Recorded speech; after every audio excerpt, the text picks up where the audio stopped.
All right, so we're getting ready to sell our property and we have to decide what are we going to disclose to buyers. It's important stuff. Let's take a walk and talk about it. So when a buyer is getting ready to make an offer on a property, one of the last things that they're going to look at before they make that offer is a seller's disclosure statement. So it's super important that we fill that out and we understand what all is included on it.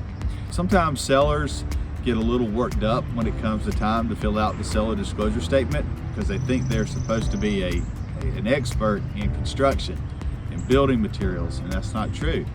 All they are responsible for telling is what they truly know. So there are a lot of things that you have to fill out on the disclosure statement, and your real estate agent can walk you through each and every one of them. But today I wanted to mention 3 that are often overlooked that play a very important role in the offer that you'll receive.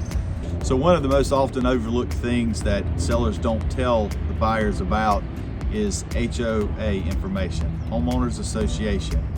So if there's an HOA on our property, the seller's property, it's very important that we share that with the buyer so that the buyer can take into account the monthly dues that are typically associated with an HOA. They also need to know what is allowed and not allowed on the property, which is governed by an HOA. We also find that sometimes HOAs are planning assessments for the community, and that's just not public information. It's only information that an owner, a seller would know, so it's critical that they also share that with the buyer. Probably the most important thing, and the one that is looked at the most often by a buyer, is repairs.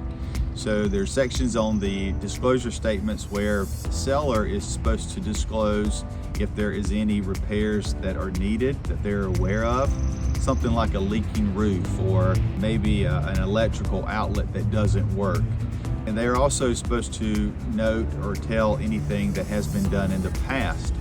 And that is so that the buyer can have their home inspector spend a little extra time and attention looking at that item, and they can get a good feel on what's going to be the cost that they're going to incur when they buy the property. And the third thing I would bring up and mention that is often overlooked is the federal seller's disclosure requirement for lead-based paint. So lead was prevalent in paint before 1978.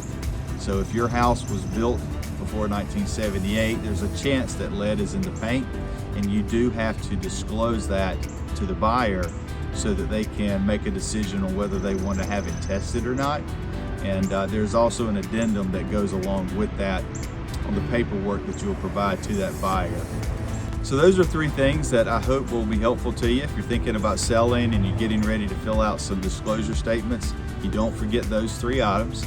And I'd leave you with this. In all the years I've done sales, I would tell you that most buyers don't get too worked up about things that are disclosed on disclosure statements because they know that it's being told to them and nothing is being hidden, and you typically can work through it.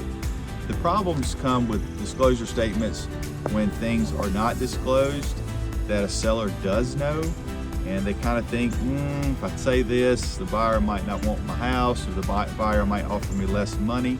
That tends not to be the case. The key is to disclose, make the transaction as transparent as possible, and it normally ends up being a win situation for both parties. If you guys have any questions about disclosure statements or what to tell buyers, feel free to reach out. I'll be happy to talk to you about it. Have a great day.